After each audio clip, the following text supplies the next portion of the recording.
रणक्षेत्र में आज बेहद खास मुद्दा है और मुद्दा हमारी खबर के असर का है। आज रणक्षेत्र में सुदर्शन न्यूज सीना ठोक कर कहता है कि एक जीत, वो जीत जो सिस्टम की ही नहीं, ये जीत सुदर्शन न्यूज की आवाज की है। ये उन करोड़ों सनातनियों की जीत है जो एक बार अगर एक होकर उठती है तो उसका बड़ा असर होता है। ऐसा ही कुछ हुआ है। दरअसल नेशनल मेडिकल कमीशन यानी साफ तौर पर एनएमसी ने Shri Mata Vaishno Devi institute of medical excellence से एमबीबीएस की अनुमति वापस ले ली है और सुदर्शन न्यूज इस फैसले का, इस निर्णय का स्वागत करता है, खुलकर डंके की चोट पर। अब आप कहेंगे कि क्यों?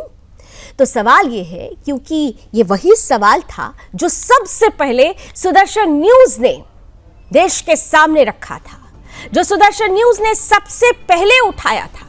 हमने पूछा था कि आखिर 52 में से 50 सीटें एक ही समुदाय, एक ही मजहब के छात्रों को क्यों दी गई, यानी 52 में से 50 सीटें मुसलमानों के लिए, और जबकि श्री वैष्णो माता मेडिकल इंस्टीट्यूट की अगर बात की जाए तो उसमें पैसा किसका लग रहा था? वो हिंदुओं का लग रहा था, यानी हिंदुओं का पैसा, लेकिन लाभ उठाने वाले सिर्फ और सिर्फ मुस्लिम छात्र। हमने पूछा था कि जिस मेडिकल कॉलेज का पैसा माता वैष्णो देवी के भक्तों की श्रद्धा से आता है, वहां हिंदू छात्रों के लिए जगह क्यों नहीं है? और आज एनएमसी की कार्रवाई ने यह स्पष्ट कर दिया, यह साफ कर दिया कि कॉलेज में न मानक थे, न व्यवस्था थी और न ही जवाबदेही। और इसलिए रणक्षेत्र में आज हम फिर से पूछ रहे हैं कि अगर सब कुछ ठीक नहीं था तो एमबीबीएस की अनुमति पहले किस भरोसे दी गई थी? और जब गड़बड़ी की तस्वीरें सुदर्शन न्यूज ने सामने रखी तब फिर यह कार्रवाई देर तो नहीं हुई, लेकिन फिर भी हम कहेंगे कि देर आए दुरुस्त आए। गड़बड़ी को क्या पहले छुपाने की कोशिश हुई थी, इस पर भी जांच होनी चाहिए, क्योंकि यह सिर्फ मेडिकल एजुकेशन का मामला नहीं है। यह मामला है हिंदू श्रद्धा, हिंदू संसाधन और हिंदू अधिकारों का। माता वैष्णो देवी के नाम पर बना संस्थान, माता के भक्तों के चढ़ावे से चढ़ने वाला कॉलेज और वहां हिंदू छात्रों को हाशिए पर डालने का खेल। सुदर्शन न्यूज साफ कहता है, Hindu money for Hindu cause. यह कोई नफरत की बात नहीं है, यह न्याय की बात है। और आज एनएमसी ने कॉलेज की अनुमति रद्द करके सिस्टम को यह संदेश दिया है कि अब सवाल उठेंगे तो सवालों का असर भी होगा। जब हिंदू एक मुश्त होकर बोलेगा तो उसका असर भी होगा। हम इन सब के बीच कुछ ऐसे सवाल हैं जो एक बार फिर से सामने रखना चाहते हैं, जिस पर आगे भी जांच होनी चाहिए। हम पूछते हैं कि सीटों का संतुलन, क्योंकि यह मामला केवल वैष्णो देवी मेडिकल कॉलेज का नहीं है।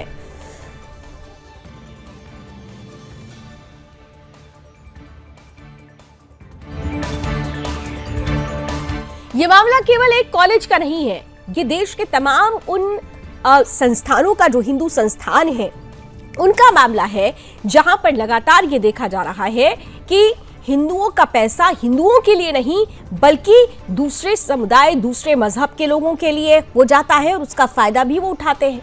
तो सीटों का अगर संतुलन बिगड़ता है तो इसके पीछे खेल कौन कर रहा है? इस पर क्या सरकार को अब जवाबदेही नहीं तय करनी चाहिए?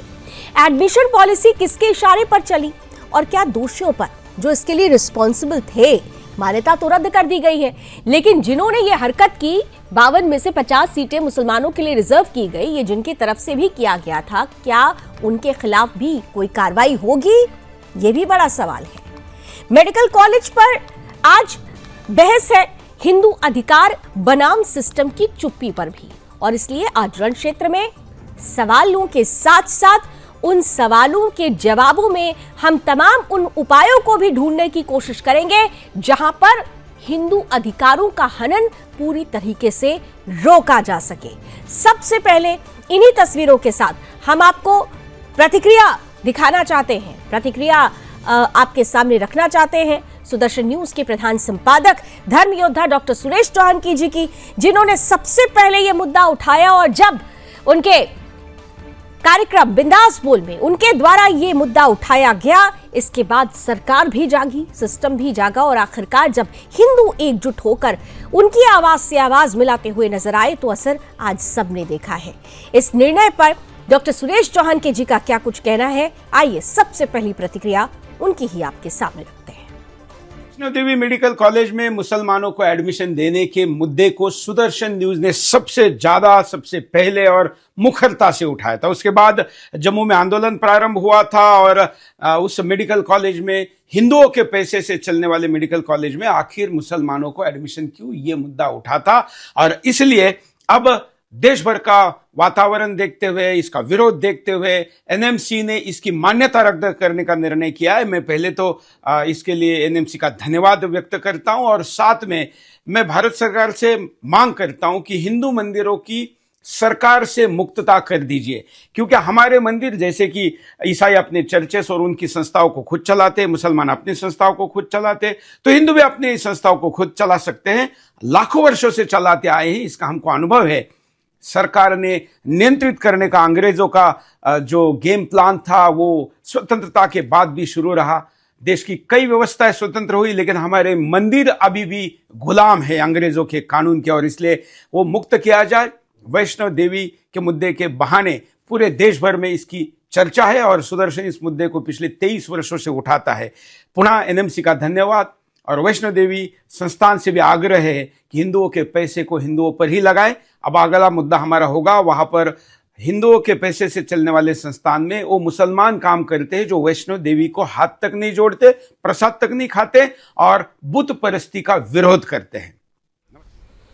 तो ये मुद्दा बड़ा है क्योंकि ये मुद्दा सीधे सीधे आस्था से जुड़ा हुआ है, ये मुद्दा सीधे सीधे विश्वास से जुड़ा हुआ है। लेकिन जो विश्वासघाती हो, जो हमारी आस्था को माने ही ना, उनका इस ऐसे इंस्टीट्यूशंस में क्या काम है? उनका इस तरीके के इंस्टीट्यूशंस जो हिंदू संस्थान हैं वहां पर उनका आखिर क्या काम है? और इसीलिए ये सिर्फ एक कॉलेज की बात नहीं है, क्या देश भर के कॉलेज में, देश भर के इंस्टीट्यूशंस में ये बड़ा कदम नहीं उठाया जाना चाहिए?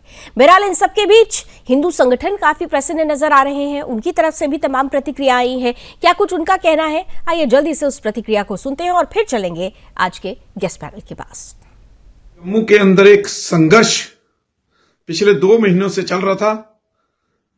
श्री माता वैष्णो देवी श्राइन बोर्ड के द्वारा श्री माता वैष्णो देवी मेडिकल कॉलेज खोला गया। इस मेडिकल कॉलेज के अंदर जेके बोपी की ओर से 50 सीटें आवंटित की गई। इन 50 सीटों में 42 सीटें जो हैं वो मुस्लिम स्टूडेंट, 7 हिंदू स्टूडेंट और 1 सिख स्टूडेंट को जो है वो आवंटित की गई। 5 नवंबर 2025 को राष्ट्रीय बजरंग दल ने इसके ऊपर जो है विरोध किया और ये विरोध जो है पूरे देश तक पहुंचा। उसके बाद कई हिंदू संगठन और 22 नवंबर को संघर्ष समिति का जो है वो गठन किया गया। राष्ट्रीय बजरंग दल लगातार सड़कों के ऊपर था और लगातार विरोध प्रदर्शन कर रहा था कि ये हमारी आस्था का विषय है, क्योंकि श्री माता वैष्णो देवी श्राइन बोर्ड के अंदर जो भी लोग जाते हैं वो वहां पर चढ़ावा चढ़ाते हैं। वो पैसा इसलिए चढ़ाते हैं कि ये पैसा जो है वो हिंदू समाज के लिए खर्च हो, हिंदू धर्म को आगे ले जाने के लिए हो, गुरुकुलों के लिए हो, गौ माता के लिए हो, जहां श्राइन बोर्ड के अंदर जो यात्री आते हैं उनकी सहूलियत के लिए इस पैसे को खर्च किया जाए। लेकिन श्राइन बोर्ड एक मेडिकल कॉलेज के माध्यम से दूसरे धर्म के लोगों को डॉक्टर बनाने की ओर चला था, जिसका कड़ा विरोध जो है वो किया गया। तो कड़ा विरोध हुआ और उस विरोध के बाद जो आवाज उठी, उस आवाज का ये बड़ा असर है। ये असर अभी ये शुरुआत है या फिर इसके आगे और भी बड़े कदम उठाने की जरूरत है? आइए इसी पर चर्चा शुरू करते हैं। हमारे गेस्ट पैनल हमारे साथ जुड़ चुका है, सभी का स्वागत करते हैं। हमारे साथ इस वक्त भारतीय जनता पार्टी का पक्ष रखने के लिए रणबीर पठानिया साहब जुड़ रहे हैं। साथ ही साथ हमारे साथ विश्व हिंदू परिषद के राष्ट्रीय प्रवक्ता विनोद बंसल जी जुड़े हुए हैं। हमारे साथ जाने माने धर्मगुरु हैं डॉक्टर दिव्यानंद गिरी जी महाराज जुड़ चुके हैं। हैं और साथ ही साथ हमारे साथ स्वामी अमन गिरी जी महाराज भी जुड़े हुए हैं और ग्राउंड से मेरे सहयोगी रोहिल जिन्होंने ये खबर हम तक पहुंचाई, आप तक पहुंचाई, वो भी हमारे साथ जुड़े हैं। आप सभी का बहुत बहुत स्वागत है। बहुत जल्दी से एक एक रिएक्शन सबसे पहले लेना चाहते हैं, लेकिन उससे पहले रोहिल आप जल्दी से 30 सेकंड्स में बस इतना बताइए कि ये बड़ा फैसला, हमारी खबर का असर, इस असर के बाद ग्राउंड पर क्या देख पा रहे हैं? क्या ये सिर्फ एक बदलाव की शुरुआत है? बिल्कुल, जिस तरीके से सुदर्शन न्यूज लगातार इस खबर पर बना हुआ था, जब ये विवाद पैदा हुआ 5 नवंबर को, तो 5 नवंबर से ही लगातार सुदर्शन न्यूज जो है हर दिन कोई किसी न किसी इसी सिलसिले में डिबेट करता रहा। लेकिन दूसरी जानब से सीरियसनेस कहीं ना कहीं जो अगर दिखाई है वो सुदर्शन टीवी ने दिखाई। ये पूरी तरीके से जो है जो बजरंग दल के जम्मू कश्मीर के अध्यक्ष राकेश बजरंगी, उन्होंने भी पूरी तरीके से बधाई दी सुदर्शन टीवी को जिस तरीके से सुदर्शन न्यूज ने इस खबर को प्राथमिकता से उठाया। लेकिन अगर बात करें जम्मू के इलाकों की, तो आज सुबह से ही जम्मू के बहुत सारे इलाकों में जश्न का माहौल था। संघर्ष समिति की बात करें या बजरंग दल की बात करें, इसके साथ साथ जो युवा सभा राजपूत की बात करें, तो वो लगातार इस वक्त खुशी का माहौल उनमें देखने को मिल रहा है। तो सुबह से ही जब से कल रात को ये निर्णय आया कि मेडिकल कमीशन की तरफ से जो एलओपी है, लेटर ऑफ परमिशन है, उसको विड्रा किया गया है, तो यानी कि 2025 और 26 का जो एडमिशन की प्रोसेस है श्री माता वैष्णो देवी यूनिवर्सिटी में, उसको फिलहाल कैंसिल कर दिया गया है। तो जब से ये कल से ये खबर सामने आई, तो तब से लगातार जम्मू के अलग अलग इलाकों में जश्न का माहौल है। आज दिन भर जश्न का माहौल जम्मू के अलग अलग इलाकों में देखने को मिल रहा था। लेकिन अब जिस तरीके से सुदर्शन न्यूज के प्रधान संपादक सुरेश चौहान जी ने कहा है कि अब वो लोग, उन लोगों के खिलाफ कार्रवाई होनी चाहिए जिन्होंने सबसे पहले इसमें जो जिनकी इन्वॉल्वमेंट है, और दूसरी जानब से जो वहां पर लोग इस वक्त काम कर रहे हैं, जो मुस्लिम समुदाय के लोग हैं। देखिए, ये आस्था का विषय था, ये सबसे बड़ी आस्था, विश्वास, भरोसे की बात थी। और इसीलिए हमारे साथ विनोद जी भी जुड़े हुए हैं, स्वामी दिव्यानंद जी भी हैं। विनोद जी, आपके पास आऊं उससे पहले स्वामी दिव्यानंद महाराज जी से मैं एक प्रतिक्रिया बहुत जल्दी से लेना चाहूंगी, क्योंकि वो एक कार्यक्रम में थे और इस खबर को जानने समझने के बाद उन्होंने विशेष रूप से हमें बहुत थोड़ा सा समय दिया। एक पहली प्रतिक्रिया उनकी जरूर लेते हूं। मुझे याद है कि हमने इस पर एक जब डिबेट किया था, बड़ा मुद्दा जब उठाया था, तो आप दोनों ही, विनोद बंसल जी भी विश्व हिंदू परिषद के राष्ट्रीय प्रवक्ता और स्वामी दिव्यानंद महाराज जी, आप दोनों ही उस डिबेट में थे। और महाराज जी, मुझे याद है कि उस वक्त आपने कहा था कि यह हिम्मत केवल सुदर्शन न्यूज में हो सकती है, और हमने उस वक्त कहा था कि हिम्मत तब आती है जब सुर एक हो जाते हैं। ये एक यूनानिमस वॉइस थी, ये एक सुर में उठी हुई आवाज थी, इसीलिए ये एक बड़ी जीत के रूप में देखा जा रहा है। लेकिन इस जीत पर क्या बहुत ज्यादा उत्सव मनाने की जरूरत है, या धीरता के साथ अभी इस आंदोलन को, इस मुहिम को और आगे बढ़ाने की जरूरत है? स्वामी जी। वंदे मातरम, जय श्री राम। लावली आपको और पूरे देशवासियों को, सभी पैनलिस्टों को, लावली जी पूरा मैं बोलूंगा आपको और सुरेश जी को बहुत धन्यवाद के पात्र, बहुत साधुवाद कि इस प्रकार की मुद्दे उठाकर आप लोगों को और लोगों तक पहुंचाते हैं, लोगों को जगाने का कार्य करते हैं। मैं पूरा आपको साधुवाद दूं। देखिए, धीर गंभीर तो होना है, लेकिन एक समाज में एक वर्ग होते हैं जो युवा है, जो स्टूडेंट्स है, विद्यार्थी है, उनका एक समय होता है।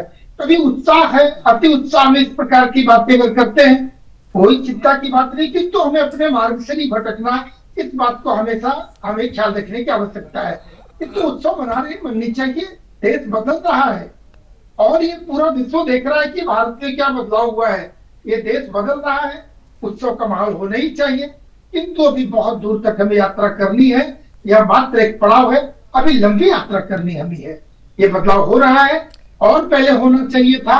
जब जागो तब सवेरा, कोई बात नहीं, पहले हमने चर्चा की थी, आज मैं पुनः आपको महाराज जी, अभी सुरेश चौहान के जी का इस पर शुभ से कहना है कि देखिए, ये शुरुआत इंस्टीट्यूशन से है, लेकिन ये तभी और बड़ा आंदोलन और मुहिम बन सकता है जब खास तौर से अगर हिंदू संस्थानों की बात करें, और हिंदू संस्थानों को सरकार के नियंत्रण से भी मुक्त करने की जरूरत है, क्योंकि तब हिंदू संस्थान अपने हिसाब से, अपनी आस्था के हिसाब से, अपने भरोसे, अपने विश्वास के आधार पर काम भी कर सकेंगे और देश के उज्जवल भविष्य में अपना एक महत्वपूर्ण योगदान दे पाएंगे। इससे आप कितना सहमत हैं? बिल्कुल एकदम सहमत हूँ। जितने हमारे शिक्षण संस्थान है, जितने हमारे धार्मिक ये मंदिर या जितने प्रकार के बोर्ड है, ये सारे जगह से सरकार को हम लोग नियंत्रण से हम चाहते हैं कि मुक्त हो।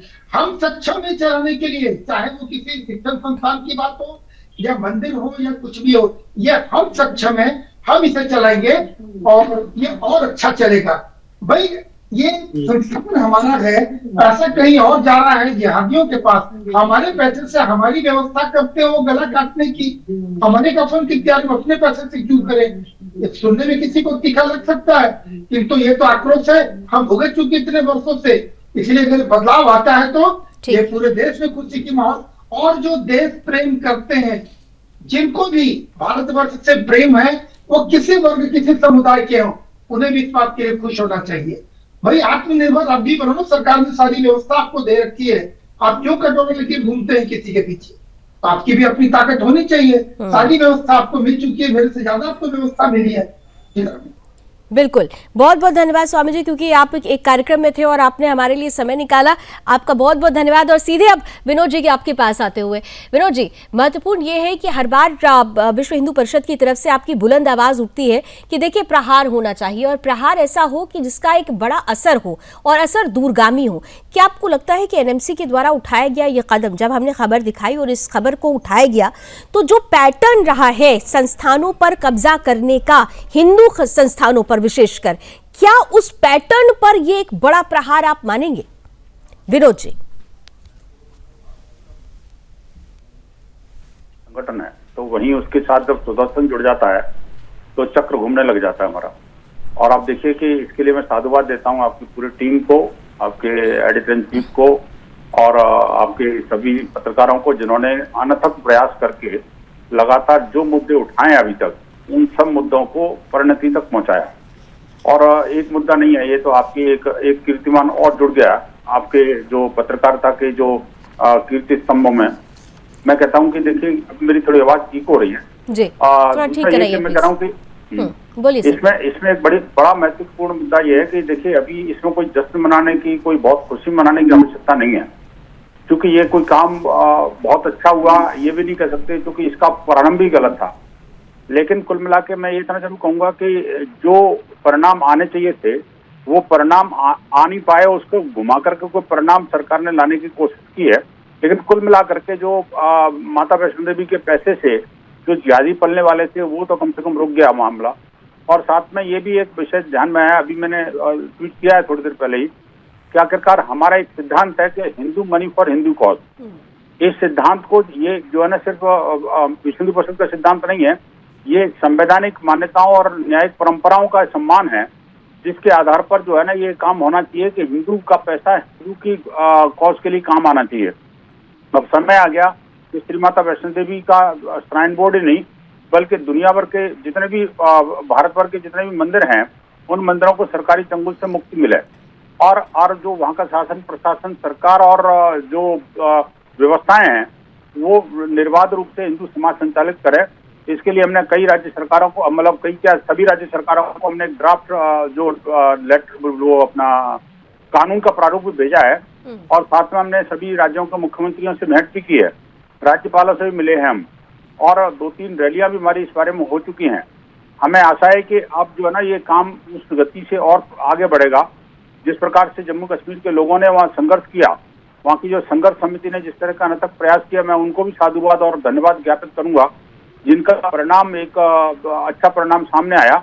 और साथ ही साथ मैं सभी राज्य सरकारों से भी निवेदन करूंगा कि आखिरकार विश्व हिंदू परिषद मानती है कि अब समय आ गया है कि मंदिरों को अपने सरकारी नियंत्रण से हटाइए, क्योंकि जब कोई मंदिर, जब कोई गिरजाघर या कोई मस्जिद या कोई मदरसा आपके नियंत्रण में नहीं है, तो आखिरकार मंदिरों को क्यों? और मंदिरों की जो दुर्दशा है उसके पीछे कारण यही सरकारी तंत्र है। अभी जम्मू कश्मीर के अंदर देखिए, ये सिर्फ मेडिकल कॉलेज वाला मामला नहीं था, हमने पीछे भी डिस्कस किया था कि जिस तरह से यहाँ का नर्सिंग कॉलेज है, नर्सिंग कॉलेज में 1500 से ज्यादा जो है वहाँ पर मुस्लिम एम्प्लॉइज और स्टूडेंट है, और खुद जो है जम्मू कश्मीर श्री माता वैष्णो देवी श्राइन बोर्ड का जो बोर्ड है, बोर्ड के अंदर भी 300 से ज्यादा जो है कर्मचारी नॉन बिलीवर्स हैं। तो आखिरकार एक प्लेस ऑफ बिलीफ, जो मान्यता का और विश्वास का केंद्र है, उसमें अविश्वासी और विधर्मी लोगों को क्यों रखना चाहिए? आखिरकार सवाल ऐसी क्या मजबूरी है? ये सवाल ये है, रणबीर जी के पास जाना चाहती हूँ, बीजेपी का पक्ष रखेंगे और फिर अमन गिरी जी महाराज जी के पास जाऊंगी। रणबीर जी, सबसे महत्वपूर्ण ये है कि देखिए, एक चीज जो बार बार उठती है कि आस्था के साथ खिलवाड़ होता है जब ये परिस्थितियां पैदा होती हैं, और यहाँ पर तो सबसे बड़ा सवाल ये है कि Hindu money for Hindu cause, ये सिद्धांत सिर्फ इसलिए नहीं कि बात हिंदू की है, ये सिद्धांत दरअसल न्याय के लिए भी है। सरकार इस बात को क्यों नहीं समझ पाती? धर्मनिरपेक्षता के नाम पर हमेशा हिंदू संस्थानों, हिंदू भक्तों को ही हाशिए पर क्यों आकर खड़ा होना पड़ता है? लावनी जी, मेरी ओर से पहले जितने भी मेरे फेलो पैनलिस्ट हैं और आपके डायरेक्ट जो दर्शक देखे, सबको मेरी ओर से प्रणाम, साधुवाद। और आपका भी धन्यवाद करूंगा कि आपने बड़ी शिद्दत के साथ, बड़ी एनर्जी के साथ, बड़े एंथुजियाज्म के साथ आपने इस विषय को उभारा था। मुझे याद है जब मैंने आपके साथ ये जब मैंने साक्षात्कार किया था, तो उससे पहले एक ही मेरा एक छोटा सा एक लोकल एक चैनल के साथ मेरा एक इंटरव्यू था, जिसे ट्रांसक्रिप्ट किया गया और जो कई लैक्स और मिलियंस में लोगों ने लाइक करके अपनी प्रतिक्रिया दी। अब बेसिक आपकी बात ठीक है, ये टेम्परेरी, ये कहीं ना कहीं रिलीफ तो है, लेकिन मेजर जो आर्गुमेंट है कि पैसे हिंदू समाज के और सरकार कहां से आ गई और सेकुलर धर्मनिरपेक्ष पर्पस कहां से आ गए, इस बारे में हमें कम से कम, मैंने कहा कि माता वैष्णो देवी एक स्टार्टिंग पॉइंट है।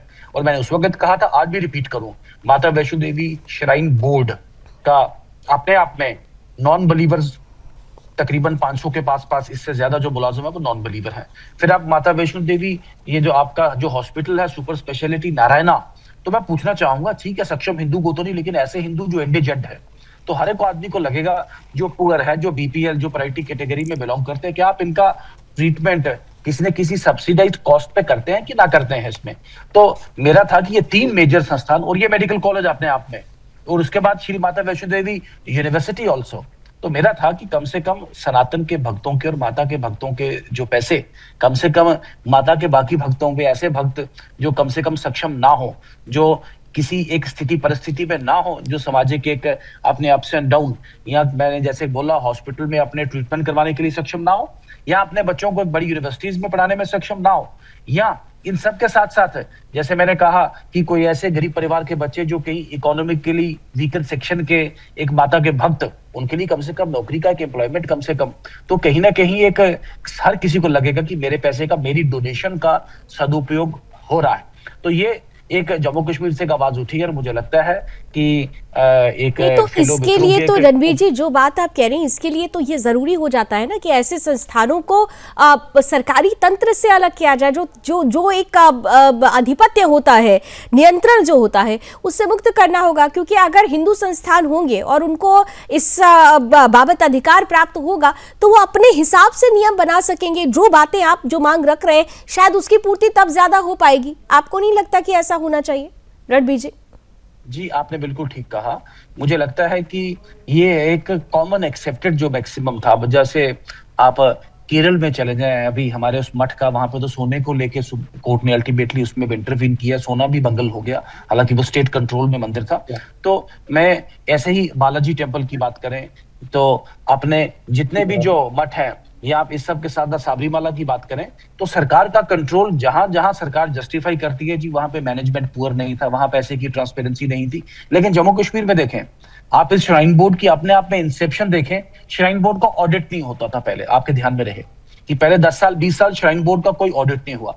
फिर एक प्रावधान, आज भी इसका ऑडिट एक प्राइवेट चार्टर्ड अकाउंटेंट करता है, जिसके ऊपर कैग का कोई, तो वहां सरकार नहीं आती जब इसके पैसे को ऑडिट करना है, जब इसके पैसे को फंक्शनलाइज करना है। लेकिन जब वो हिंदुओं के डोनेशन के साथ एक सरकार एक सेकुलर करेक्टर में आके, चाहे वो अस्पताल में एडमिशन की बात हो, अस्पताल में नौकरी की बात हो, या श्राइन बोर्ड में नौकरी की बात हो, तो फिर वो धर्मनिरपेक्षता वहां कम से कम आ जाती है। मैंने कहा हम सर्वधर्म संभाव में यकीन रखते हैं, लेकिन इस बात में हमारा फर्म बिलीफ है कि जो माता के भक्तों का जो पैसा माता के भक्तों में ही डिस्ट्रीब्यूट हो, इसमें सरकार का कोई कंट्रीब्यूशन हाँ, ये ठीक है, ये आपने अगली लाइन ठीक कही, लेकिन क्योंकि वही मैंने कहा ना कि धर्मनिरपेक्षता के नाम पर हमेशा हिंदू हाशिए पर चला जाता है, इसीलिए यहाँ पर बड़ा सवाल खड़ा होता है। लेकिन अमन गिरी जी महाराज जी भी हैं, उनके मन में इस वक्त क्या चल रहा है? महाराज जी, इस खबर के आने के बाद उत्साह उमंग जरूर है, स्वागत किया जा रहा है, लेकिन बार बार हिंदू समाज की तरफ से, संत समाज की तरफ से ये भी कहा जा रहा है कि ये तो सिर्फ अभी शुरुआत है, ये जो धर्मयुद्ध है ये सिर्फ इसकी शुरुआत है, अभी तो इसे वृहद स्तर पर लाना बाकी है। नहीं, बात सही है, लेकिन इससे एक बात और भी पता चलती है कि हिंदू समाज और हिंदू मंदिर किस तरीके से बंधनों में हैं। और मैं आपको एक बात बताऊं, जिस तरीके से हिंदूवादी संगठन विश्व हिंदू परिषद, आरएसएस और भाजपा हिंदुओं के लिए काम कर रही है, यही हिंदुओं के लिए एक ऑक्सीजन मात्र है। मंदिरों में किस तरीके से सरकारें अपना दखल करती हैं, चाहे कर्नाटक का तिरुपति मंदिर ले लीजिए, चाहे आप सबरीमाला मंदिर ले लीजिए, चाहे आप दिल्ली के कोई मंदिर को ले लीजिए, जम्मू कश्मीर में वैष्णो देवी की चर्चा कर लीजिए। मैं खुद ही एक बहुत बड़े मंदिर के स्थान से आता हूं, मैं जानता हूं मंदिर में किस तरीके से सरकारें ब्लैकमेल करती हैं, किस तरीके से दान पात्रों पे अपनी गंदी निगाह लेकर बैठी रहती हैं। दान पात्र खुलते ही किस तरीके से सरकारें अपना अपना हक मांगती हैं। मैं विश्व हिंदू परिषद विनोद बंसल जी का, मैं विश्व हिंदू परिषद के आलोक कुमार जी का तहे दिल से धन्यवाद करना चाहूंगा, और सुदर्शन न्यूज के सुरेश चौहानके जी का, कि जो उन्होंने ये बात करी है। और ऐसी कई संगठन है, आप देखें ऐसा कौन सा धर्म है जिसके धार्मिक संगठन, जिसके धार्मिक, जैसे मस्जिद ले लीजिए, आप चर्च ले लीजिए, इतने युद्ध स्तर पर समाज के लिए कल्याणकारी काम कर रहे हैं। मेरे को लगता है भारत में सिर्फ हिंदू मंदिर ही हैं जो, मतलब आप ऑल ओवर ग्लोब देखें, जो इतने बड़े युद्ध स्तर पर समाज की सेवा के लिए काम कर रहे हैं। लोगों को मंदिरों का सोना दिखता है, मंदिरों की चांदी दिखती है, मंदिरों का दान पात्र दिखता है, लेकिन मंदिरों के द्वारा सेवा कार्य जो किया जा रहा है वो नहीं दिखता। मैं तहे दिल से सुरेश चौहानके जी का और मैं भगवान हनुमान जी से ये प्रार्थना भी करूंगा कि वो निरोगी रहें, स्वस्थ रहें और उनके ऊपर हनुमान जी की विशेष कृपा रहे। बहुत बहुत धन्यवाद। आपने ये ईश्वर से कामना भी की, लेकिन हाँ, क्योंकि ये अभी शुरुआत है और शुरुआत के साथ साथ अभी इस पूरे धर्म युद्ध को उसके आखिरी उद्देश्य तक पहुंचाना है। यहाँ पर जल्दी से रोहिल आपके पास आ रही हूँ। देखिए, एक चीज़ जो मैं आपसे समझना चाहती हूँ, क्योंकि आप ग्राउंड से रिपोर्ट हम तक पहुँचाते हैं, यहाँ पर कुछ खामियाँ पाई गई थी। क्या उन खामियों में जो रूल्स एंड रेगुलेशंस की बात की गई, क्या उसमें उन 52 में से 50 सीटें जो कि मुस्लिम स्टूडेंट्स के लिए रिजर्व की गई थी, इस बाबत भी क्या ये मुद्दा भी स्पष्ट रूप से उठाया गया कि अगली बार जब रिजर्वेशन का पैटर्न तैयार होगा तो उसमें कम से कम ये गड़बड़ी नहीं पाई जाएगी? रोहिल बिल्कुल, लगातार इस बात को लेकर भी मांग जो है सभी जो ऑर्गेनाइजेशन जो प्रदर्शन कर रही थी उनकी तरफ से ये भी उठाया जा रहा है कि अगला जो सेशन होगा, यानी कि 2024 और 27 का सेशन होगा, उसमें ये सारी चीजें जो है ध्यान में रखी जाए कि ज्यादा से ज्यादा सीटें जो है मुस्लिम समुदाय के स्टूडेंट्स को ना दी जाए। ये पूरी तरीके से उनकी मांग है। उन्होंने एक बार जो है जम्मू कश्मीर के उपराज्यपाल मनोज सिन्हा से भी जो है उनको एक मेमोरेंडम पेश किया, और मेमोरेंडम में जो राकेश बजरंगी जी है उन्होंने खास तौर पे इस बात को भी मेंशन किया है कि अगर 2024 और 27 का जो सेशन होगा उस सेशन में इस बात को पूरी तरीके से ध्यान रखा जाए। फिलहाल तो इसमें कामयाबी जरूर हासिल हुई है, लेकिन अब आने वाले समय में ये देखने वाली बात होगी कि क्या जो नेक्स्ट सेशन होगा किस तरीके से उसमें जो है स्टूडेंट्स को सीटें मिलेगी, ये अब देखने वाली बात होगी। क्योंकि जितने भी ऑर्गेनाइजेशन इस मामले को लेकर प्रदर्शन कर रही थी उनका ये साफ तौर पर एक बहुत बड़ा पॉइंट है कि अगले सेशन में जो है इस बात को पूरी तरीके से ध्यान में रखा जाए। इसको लेकर मेमोरेंडम की तरफ से अभी तक कोई रिएक्शन नहीं आया रोहिल, क्योंकि पहली जब ये मुद्दा उठा था तो उन्होंने बड़े जोर शोर से कहा था कि भाई ये तो पहले से ही तय है, स्टूडेंट्स को देखना और समझना होगा। मतलब उनके लिहाज से उन्होंने जो बातें वो कर रहे थे वो कहीं से भी सामंजस्य नहीं बैठ रहा था। तो ऐसे में कोई रिएक्शन आया क्या उनकी तरफ से? जल्दी से क्विक रिएक्शन, फिर ब्रेक लेती हूँ। जो मुख्यमंत्री उमर अब्दुल्ला है उनकी तरफ से कल शाम को इस हवाले से एक स्टेटमेंट आया है, मीडिया के साथ उन्होंने बात किया है। उन्होंने कहा है कि स्टूडेंट्स को सबसे पहले उनकी जो मेरिट पे उनको सीटें मिली थी ये उनका कहना था। तो उन्होंने कहा कि आप पूरी तरीके से उन्होंने कहा कि सोचना चाहिए एनएमसी को कि किस तरीके से वो स्टूडेंट्स को अलग अलग इंस्टीट्यूट्स में वो जो है वो एडमिट करवाए। दूसरी जानब से उन्होंने कहा है कि इस यूनिवर्सिटी को बंद ही करना चाहिए, ये उनका स्टेटमेंट था। कुछ देर पहले मैं उस स्टेटमेंट को सुन रहा था तो उन्होंने साफ तौर पे कहा कि अब इस यूनिवर्सिटी को बंद ही करना चाहिए। उनकी लगातार जो है ठीक है, यानी अभी वो ये कह रहे हैं कि यूनिवर्सिटी को ही बंद कर देना चाहिए। तो वैष्णो देवी मेडिकल कॉलेज में आप सीधे तौर पर एनएमसी की तरफ से, नेशनल मेडिकल काउंसिल की तरफ से ये मान्यता रद्द की गई है और इसके बाद हिंदू इसे अपनी जीत बता रहे हैं। सुदर्शन न्यूज ने सबसे पहले ये खबर उठाई थी और ये खबर का बड़ा असर है, लेकिन इस असर के बाद देखिए राजनीतिक प्रतिद्वंदता की जो शुरुआत होती है उसकी शुरुआत भी हो चुकी है। पीडीपी की तरफ से एक रिएक्शन आया है, जरा जल्दी से इसे सुन लेते हैं। It's unfortunate that the BJP government, which is in power in center and also here because of union territory है, अगर central government जो हुकूमत कर रही है, अगर उन्हीं की पार्टी डिवीजन पे भरोसा करेगी, इंस्टीट्यूशनल डिविजन्स पे, कि एक इतनी बड़ी यूनिवर्सिटी जहां आप मेरिटोरियस बच्चों को मना करेंगे एडमिशन के लिए क्योंकि वो मज़हब के साथ वाबस्ता है, मुसलमान है, और उस वजह से वहाँ पर रजिस्ट्रेशन कैंसिल की गई इंस्टीट्यूशन की, I think that sends a very negative message in the whole of Jammu and Kashmir, whole of India, and against the minorities. It's a very unfortunate move, and it also validates that the politics of division cannot have the future in this state. अब division की बात हो रही है, विनोद जी सीधे आपके पास आती हूँ। जब ऐसी प्रतिक्रियाएं आती हैं तो बड़ा हास्यास्पद हो जाता है। कई ऐसी मुस्लिम यूनिवर्सिटीज़ हैं, कई ऐसी माइनॉरिटी यूनिवर्सिटीज़ हैं जहाँ पर रिजर्वेशन चलता है, वहाँ पर भी रिजर्वेशन चाहिए, और हिंदुओं के पैसों से चलने वाले हिंदू इंस्टीट्यूशंस में भी रिजर्वेशन चाहिए।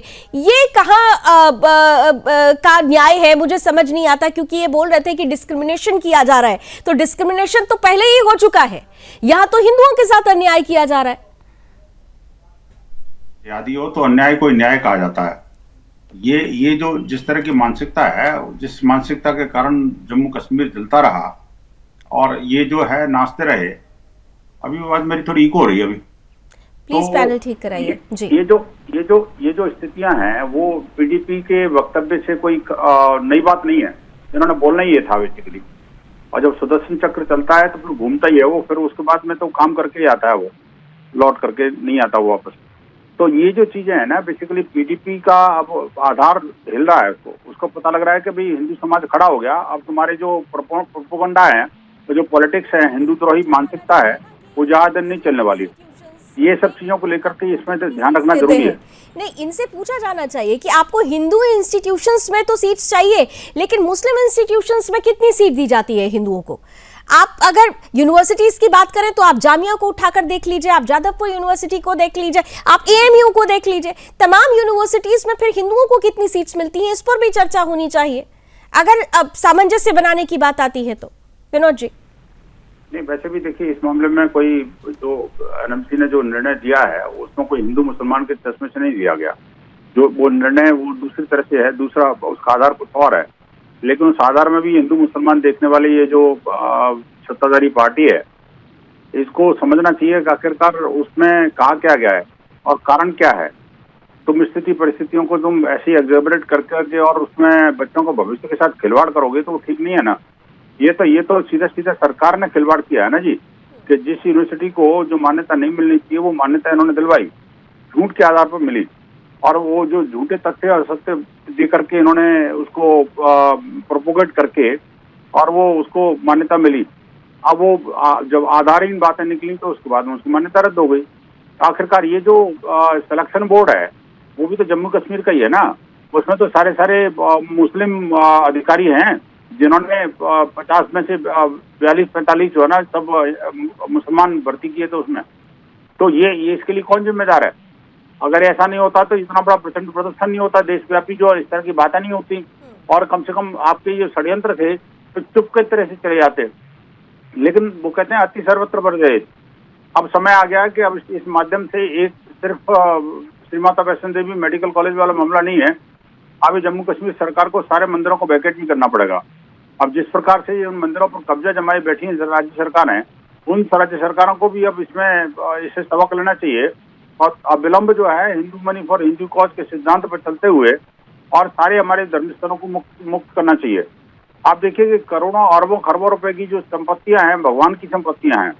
अभी माननीय विधायक जी ने जो कहा था कि अभी हिंदू का पैसा हिंदुओं में डिस्ट्रीब्यूट करना चाहिए, मैं थोड़ा सा इस बात से असहमत हूँ। इसमें कोई डिस्ट्रीब्यूशन वाला मामला नहीं है, क्योंकि ये मंदिरों का पैसा जो है ना जी, वो हिंदू हित का पैसा है।